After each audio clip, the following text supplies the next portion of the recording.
बिस्मिल्लाहिर्रहमानिर्रहीम।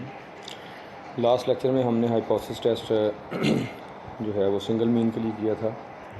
अब हमारे पास टू मीन्स का केस भी आ जाता है कि हमें दो मीन्स को आपस में कंपेयर करना पड़ सकता है। ऐसी सूरत में हमारे पास एक जो टेस्ट है ये hypothesis testing for paired means two means के अंडर पेयर्ड टी टेस्ट कहलाता है, पेयर्ड टी टेस्ट। और इसको हम डिपेंडेंट सैंपल्स का टी टेस्ट भी कहते हैं। इसमें दो सैंपल्स इस तरह के होते हैं कि उनके मीन्स की बुनियाद पे दो पॉपुलेशन मीन्स का आपस में कंपैरिजन किया जाता है, और वो पॉपुलेशंस जो हैं इनमें आपस में कह लें कि लिंक इस सेंस में होता है कि उनके सैंपल्स जो हैं वो आपस में एक दूसरे पे डिपेंडेंट होते हैं। इसकी मिसाल मैं इस तरह से दे सकता हूँ कि आप कुछ रिक्रूट्स जो हैं या जो कैडेट्स हैं उनका वेट कर लें किसी फ़िज़िकल ट्रेनिंग से पहले, और उसके बाद उनकी सख्त किस्म की फ़िज़िकल ट्रेनिंग की जाए। वो महीने की ट्रेनिंग हो, उसके बाद दोबारा उनका वज़न करें तो उनके जो वेट में चेंज होगी, हर वेट की कैडेट की जो ट्रेनिंग से पहले का वेट है और जो बाद का वेट है ये आपस में लिंक्ड होंगे, डिपेंडेंट होंगे। तो ये पेयर्ड सिचुएशन बन जाती है। दो अफराद को अगर ग्रुप बना के, पेयर बना के, आप फ़र्ज़ करें 20 अफराद के दो के ग्रुप बनाते हैं और 10 ग्रुप बना देते हैं, 10 पेयर बना देते हैं, उनको कोई काम देते हैं, तो वो टास्क में जो परफॉर्मेंस होगी उन दोनों अफराद की वो एक दूसरे पे डिपेंडेंट होगी, क्योंकि वो एज ए पेयर काम कर रहे हैं। तो इस सेंस में इसको पेयर्ड टेस्ट का नाम दिया जाता है। मसलन डाइटिंग प्लान है, वेट रिड्यूस करने के लिए लोगों का वेट आप पहले नोट कर लें, उसके बाद उनको डाइट प्लान यूज़ करवाएं, से वो 2 माह का प्लान है, उसके बाद आप उनका दोबारा वज़न करें। तो यहाँ भी ये पेयर्ड सैंपल है, पहला वेट बाद वाले वेट पे के साथ लिंक्ड होगा। यानी अगर ये हम ये तवक्को कर सकते हैं कि जिसका वज़न पहले ही कम था उसमें मज़ीद कमी आई होगी, और जिसका वज़न ज़्यादा था कम तो उसका भी उम्मीद है कि हुआ होगा, लेकिन बाकियों के हिसाब से वो मुख्तलिफ होगा। इसमें टी स्टैटिस्टिक यूज़ किया जाता है पेयर टेस्ट के लिए, और इसका जो स्टैटिस्टिक है यानी फार्मूला जिससे हम कैलकुलेशंस करते हैं ये आपके सामने है। T is equal to D bar minus D not over S D, जबकि डी जो है वो डिफरेंस बिटवीन टू ऑब्जर्वेशंस है। एक पेयर की वैल्यूज़ का आपस में जो फ़र्क है, यानी एक पेयर में एक वैल्यू बिफ़ोर की होगी, एक आफ्टर की होगी, या पेयर में एक पहली वैल्यू होगी, एक दूसरी वैल्यू होगी, इनका जो फ़र्क है उसे हम डी कहते हैं। उन डिफरेंसेस का जो मीन है उसे हम डी बार कह रहे हैं, और डी नॉट है कोई क्लेम्ड डिफरेंस कि दोनों मीन्स के दरमियान फ़र्क इतना है। तो ये एस डी जो है ये डिफरेंसेस की स्टैंडर्ड डेविएशन है। नीचे अब इसका प्रोसीजर देख लेते हैं। हम हाइपोथेसिस टेस्ट करना चाह रहे हैं कि μ1 माइनस μ2 जो है ये इक्वल टू डेल्टा नॉट है। यहाँ इन्होंने थोड़ा सा ये फ़र्क डाल दिया नोटेशन का। एक्चुअली ऊपर जहाँ इन्होंने ये डी नॉट लिखा है फार्मूले में, यहाँ डेल्टा नॉट लिखना चाहिए, या इनको जो एच नॉट लिखा है μ1 minus μ2 is equal to delta naught की बजाय डी नॉट होना चाहिए, सिंबल एक जैसा होना चाहिए। ये फ़र्क इसमें आ गया। तो हमारा एच नॉट ये है कि दो पॉपुलेशन मीन्स का फ़र्क इतना है, दो डिफरेंट पॉपुलेशन मीन्स का आपस में डिफरेंस जो है वो इतना है, और इसी तरीके से हम कहते हैं कि वो डिफरेंस इसके इक्वल नहीं है। तो अगर नॉट इक्वल हो तो टू टेल टेस्ट बनेगा। अगर हम ये कहें कि अल्टरनेट ये है कि डिफरेंस लेस है किसी गिवन डिफरेंस से, तो फिर वन साइडेड टेस्ट बनेगा, लेफ़्ट टेल टेस्ट बनेगा। ये वही सिचुएशंस हैं जो पहले हमने डिस्कस की हैं, सिर्फ फ़र्क ये पड़ा है कि यहाँ पैरामीटर्स दो आ गए हैं। हमारे पास एक पॉपुलेशन 1 है, एक पॉपुलेशन 2 है। पॉपुलेशन 1 का मीन μ1 है, पॉपुलेशन 2 का मीन जो है वो μ2 है। दोनों पॉपुलेशंस की में से सैंपल इस तरीके से लिया गया है कि पेयर्स लिए गए हैं कि एक एलिमेंट एक पॉपुलेशन यानी पेयर का एक एलिमेंट पहली पॉपुलेशन में से आ रहा है और दूसरा एलिमेंट जो है वो दूसरी पॉपुलेशन में से आ रहा है। इसी तरह ये ग्रेटर की सेंस में भी अल्टरनेट हाइपोथेसिस हो सकता है कि H0 आपका यही हो μ1 minus μ2 is equal to delta naught, और H1 हो μ1 minus μ2 greater than delta naught. तो ये राइट टेल्ड या राइट साइडेड टेस्ट है, ये भी वन साइडेड टेस्ट है। तो पहली सूरत जो सबसे ऊपर हमने डिस्कस की, इसमें क्रिटिकल रीजन दोनों तरफ होगा, और दूसरी दो सूरतें जो हैं इनमें क्रिटिकल रीजन एक में लेफ़्ट साइड पे होगा और एक में राइट साइड पे होगा। अब अगर इस डायग्राम पे आप गौर करें तो ये शक्ल वैसी ही है जो पहले ऊपर हमने सिंगल मीन में Z के केस में पढ़ी है। फ़र्क ये पड़ा है कि यहाँ हम डिफरेंस की बात कर रहे हैं, और इसमें आपके पास माइनस टी अल्फ़ा बाई 2 और प्लस टी अल्फ़ा बाई 2 दोनों साइड पे जो पॉइंट हैं ये क्रिटिकल पॉइंट्स हैं। तो माइनस टी अल्फ़ा बाई 2 से कम वाला जो रीजन है वो रिजेक्शन रीजन है, और प्लस टी अल्फ़ा बाई 2 से ऊपर वाला यानी जो शेडेड एरिया है ये सारे का सारा रिजेक्शन रीजन है। इसी तरह इसमें माइनस टी अल्फ़ा से लोअर वाले पॉइंट सारे के सारे रिजेक्शन रीजन हैं, और यहाँ टी अल्फ़ा से अबव वाले सारे के सारे पॉइंट्स रिजेक्शन रीजन हैं, और यहाँ डिग्रीज ऑफ फ्रीडम n-1 है। इसमें हम ये अज्यूम करके चल रहे हैं कि सैम्पल्स जो हैं वो पेयर्ड सैम्पल्स हैं, और डिफरेंसेस जो हैं यानी जो एक सैम्पल के अंदर आने वाली ऑब्जर्वेशन जो हैं उनका जो आपस में फ़र्क है, ये जो डिफरेंसेस हैं ये नॉर्मल डिस्ट्रीब्यूशन रखते हैं। यहाँ जो लिखा नॉर्मल डिफरेंसेस, ये लिखना चाहिए था कि differences have normal probability distribution, ज़्यादा बात क्लियर हो जाती। तो नीचे अब इसकी एक एग्जांपल दी गई है कि एक class of 6 students was given a test before coaching and after 1 month coaching their marks were as follows. एक बच्चों की क्लास है, 6 ही उसके अंदर स्टूडेंट हैं, उनको कोचिंग यानी कोई ट्यूशन से पहले कोई ट्रेनिंग से पहले उनके टेस्ट लिए गए, और उसके बाद 1 माह की उनको ट्रेनिंग दी गई और फिर उनके टेस्ट लिए गए। तो उनके मार्क्स जो हैं वो ये दिए हुए हैं। ये एक जो पहला पेयर है 45 और 52 एक्स और वाई की जो पहली वैल्यू है, ये पहले स्टूडेंट के बिफोर कह लें कि कोचिंग और आफ्टर कोचिंग रिज़ल्ट्स हैं। इसी तरीके से 35, 40, 57, 57, 60, 63, 38 से 47 में चेंज हुई है। तो वो कहता है जी कि आप चेक करें, test the hypothesis that coaching on the average has improved the performance में फ़र्क आया है। तो इसमें H0, अच्छा यहाँ अब इन्होंने ये किताब के अंदर थोड़ी सी इन्होंने ना ये चीज़ें पहले वाज़ेह कर देनी चाहिए। तो ऊपर थ्योरी में ये नहीं बताया गया कि जो μ1 माइनस μ2 है इसको हम μd भी कह देते हैं। एक्चुअली यहाँ दो पॉपुलेशन का कंपैरिजन इस सेंस में किया जाता है कि हम पॉपुलेशन ऑफ डिफरेंसेस ले लेते हैं और मीन ऑफ डिफरेंसेस के बारे में बात करते हैं कि वो ज़ीरो है, और फिर हम कहते हैं कि mean of differences not equal to zero है, या मीन ऑफ डिफरेंसेस जो है वो ग्रेटर दैन ज़ीरो है, या मीन ऑफ डिफरेंसेस जो है वो लेस दैन ज़ीरो है। अल्फ़ा इसमें 5% दिया हुआ है, ये टी का फार्मूला आ गया। तो यहाँ नीचे अब आपके सामने है कि x में से आपने y माइनस करना है, हर पेयर में आपने x माइनस वाई कर लेना है। तो ये वैल्यूज़ -7, -5, 0, -3, -9, समेशन d बन जाता है -24, और डी स्क्वायर जो है ये बन जाता है आपके पास 49, 25, 0, 9, 81, और सम डी स्क्वायर ये आपके पास आता है 164। अब डी बार फार्मूला के अंदर देखें, डी बार चाहिए, तो डी जो कैलकुलेट किया है इनको आप n यानी 6 से डिवाइड करें तो -4 इसमें अच्छा इन्होंने एक और थोड़ी सी इसमें स्टेटमेंट में मिस्टेक है।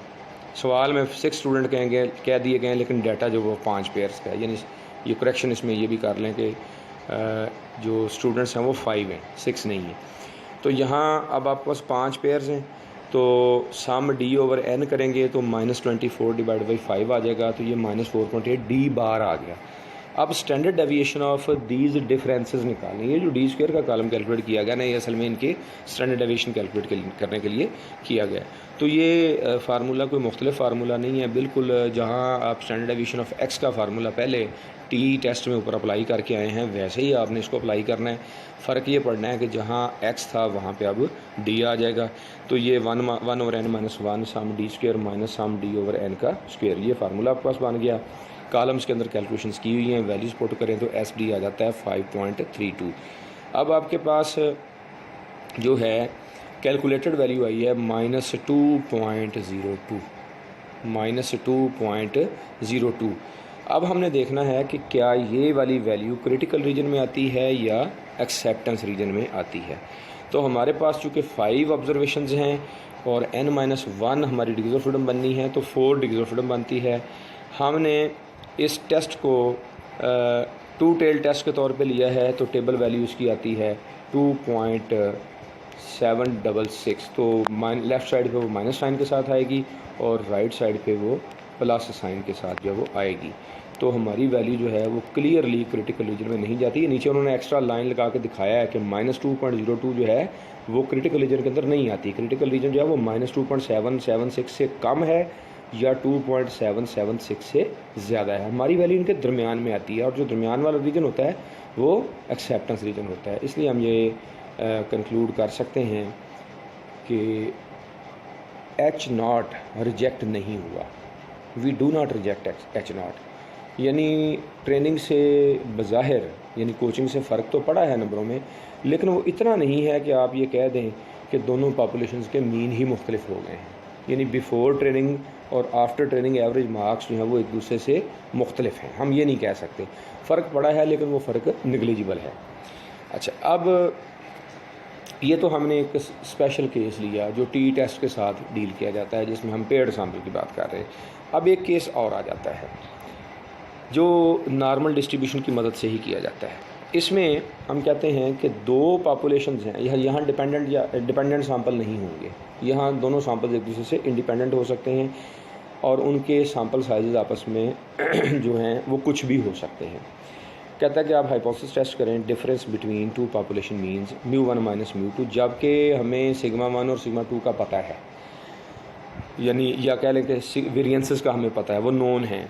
टेस्ट स्टैटिस्टिक्स में ये फार्मूला बनता है x1 bar minus x2 bar minus delta not difference of two population mean. जो क्लेम कर रहे हैं कितना डिफरेंस है, ये डेल्टा नॉट ज़ीरो भी हो सकता है, ये डेल्टा नॉट जो है वो ज़ीरो के अलावा भी हो सकता है। अब यहाँ इसमें जो हमारा टेस्ट स्टैटिस्टिक है ये आपके सामने लिखा हुआ है और इसकी डिस्ट्रीब्यूशन नॉर्मल होती है। हमने जब ये टेस्ट परफॉर्म करना है तो हमारा H0 ये हो सकता है μ1 minus μ2 is equal to delta naught, μ1 minus μ2 not equal to delta naught. ये टू टेल टेस्ट की सूरत में है। अब इसमें रिजेक्शन रीजन दोनों तरफ आएगा, माइनस Z∝/2 से कम और Z∝/2 से ज़्यादा। इसी तरह अगर लेस है तो लेफ़्ट टेल टेस्ट बनेगा, ग्रेटर है तो राइट टेल टेस्ट बनेगा।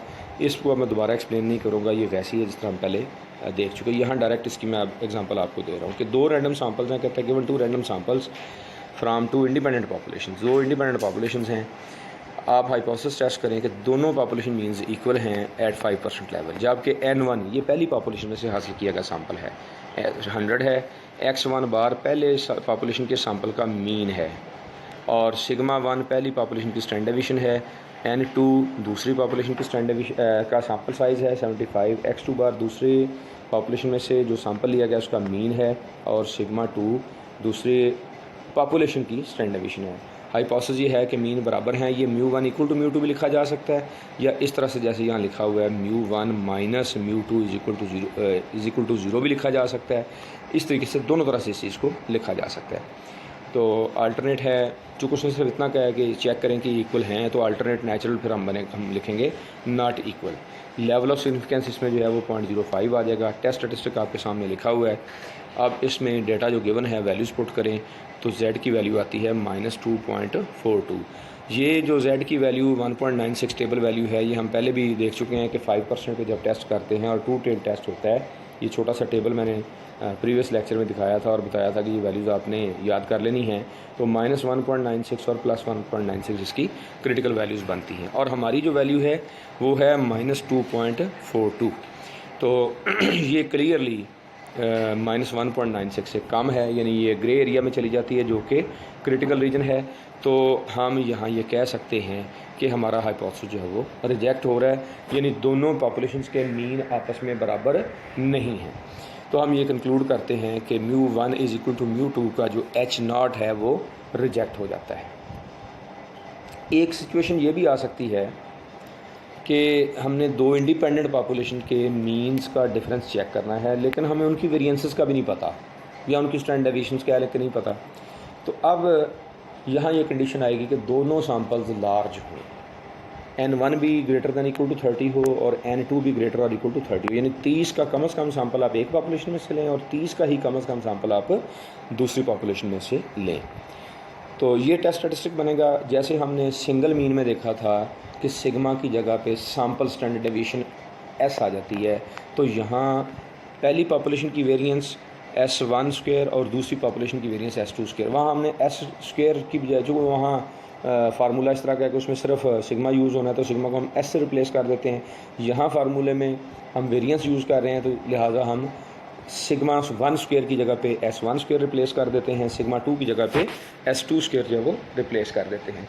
अब ये मसलन एक हाइपोथेसिस टू टेल्ड का लिखा हुआ है टेस्ट के लिए कि μ1 minus μ2 is equal to delta naught. ये डेल्टा नॉट ज़ीरो भी हो सकता है या कोई भी नंबर हो सकता है अदर दैन ज़ीरो, कि इतना डिफरेंस है या इसका डिफरेंस जो है वो ज़ीरो है, और अल्टरनेट हो सकता है नॉट इक्वल टू ज़ीरो। ये टू टेल टेस्ट बन जाता है और इसके ये वैसे ही डायग्राम है जैसे हम पहले ऊपर डिस्कस करके आए हैं। इसी तरह ये लेस दैन डेल्टा नॉट भी अल्टरनेट हो सकता है, ग्रेटर दैन डेल्टा नॉट भी अल्टरनेट हो सकता है। कॉमन क्रिटिकल रीजन्स हैं 5%, 1% की वैल्यूज़ आपको याद होनी चाहिए, बिल्कुल उसी अंदाज से हम इस चीज़ को यूज़ करते हैं। यहाँ मैं इसकी एग्जांपल आपके सामने अब डिस्प्ले कर रहा हूँ कि on an examination in A statistics course the average marks of 50 boys was 72 with standard deviation of 8, कि 50 बच्चे थे एग्जामिनेशन में स्टैटिस्टिक्स कोर्स के, उसमें बच्चों के एवरेज मार्क्स जो थे 50 लड़कों के वो 72 थे, यानी N1 था 50 और उनका X1 बार ये था 72 और सिग्मा 1 यहाँ मालूम नहीं है। ये सैम्पल की स्टैंडर्ड डेविएशन S1 दी हुई है 8, और इसी तरह 45 गर्ल्स थी, उनके एवरेज मार्क्स थे 75 और स्टैंडर्ड डेविएशन थी 6, यानी N2 था 45 और X2 बार था 75 और S2 था 6। कहता कि 5% लेवल पे टेस्ट करें कि बॉयज़ परफॉर्मेंस इज़ इन्फीरियर। यहाँ फ़िक्रे पे गौर करें कि लड़कों की परफॉर्मेंस इन्फीरियर है। जब इन्फीरियर कह रहे हैं तो इब्तिदा में हम ये अज्यूम करेंगे कि दोनों की परफॉर्मेंस में फ़र्क नहीं है, तो H0 ये बनेगा कि दोनों लड़कों के ग्रुप और लड़कियों के ग्रुप की परफॉर्मेंस टेस्ट में या एग्ज़ाम में एक जैसी है, यानी हम ये कहेंगे कि μ1 इज़ इक्वल टू μ2। लेकिन आगे चूँकि वो कहता है कि टेस्ट आपने करना है कि लड़कों की परफॉर्मेंस इन्फीरियर है, कम है लड़कियों की निस्बत, तो फिर अल्टरनेट होगा μ1 less than μ1 less than μ2। Level of significance इसमें 0.05 उसने दिया हुआ है। टेस्ट स्टैटिस्टिक फार्मूला जो ऊपर हमने देखा वही होगा। अब डेटा सारा गिवन है, डेल्टा नॉट इसमें ज़ीरो है क्योंकि μ1 इक्वल टू μ2 कहा गया है, तो μ1 माइनस μ2 करेंगे तो वो डेल्टा नॉट ज़ीरो बनेगा। तो 72 माइनस 75 डिवाइडेड बाई S1 का स्क्वायर कर लें तो 8 का स्क्वायर 64 बन जाएगा, S2 6 है उसका स्क्वायर कर लें 36 बन जाएगा, N1 50 है, N2 45 है, वैल्यूज़ पुट करें -2.58 आता है। अब लेफ़्ट साइड पे हमें पता है 5% के केस में माइनस Z अल्फ़ा जो है ये -1.645 होता है। हमारी वैल्यू कितनी है -2.08 और ये -1.645 से पीछे आती है, यानी अंदर ग्रे एरिया के अंदर आती है, यानी क्रिटिकल रीजन में आती है, तो H0 रिजेक्ट हो जाता है। जब भी हमारी टेस्ट स्टैटिस्टिक की कैलकुलेटेड वैल्यू क्रिटिकल रीजन में आएगी H0 रिजेक्ट हो जाएगा। जब भी हमारे किसी भी टेस्ट में टेस्ट स्टैटिस्टिक की कैलकुलेटेड वैल्यू क्रिटिकल रीजन यानी डायग्राम में जो ग्रे एरिया शो करते हैं, शेडेड एरिया शो करते हैं, वहाँ चली जाएगी, तो H0 को हम रिजेक्ट कर देंगे। यहाँ H0 को रिजेक्ट करने से मुराद क्या हुआ कि μ1 इज़ इक्वल टू μ2 को हमने एक्सेप्ट नहीं किया, तो फिर उसके मुतबादल क्या लिया हुआ है, μ1 is less than μ2, boys performance is inferior than girls performance, तो एक्सेप्ट वो हो जाएगा। यानी हम ये कंक्लूड करेंगे कि ये डाटा इंडिकेट करता है कि लड़कों की परफॉर्मेंस इस एग्ज़ाम में बेहतर नहीं है, लड़कियों की निस्बत कम परफॉर्मेंस है। तो ये तरीक़ाकार है इसमें जो दो इंडिपेंडेंट पॉपुलेशन के आपस में मीन्स को कंपेयर करने का। अब ऐसा भी होता है कि सैम्पल्स इस्तेमाल होते हैं, तो फिर क्या करेंगे,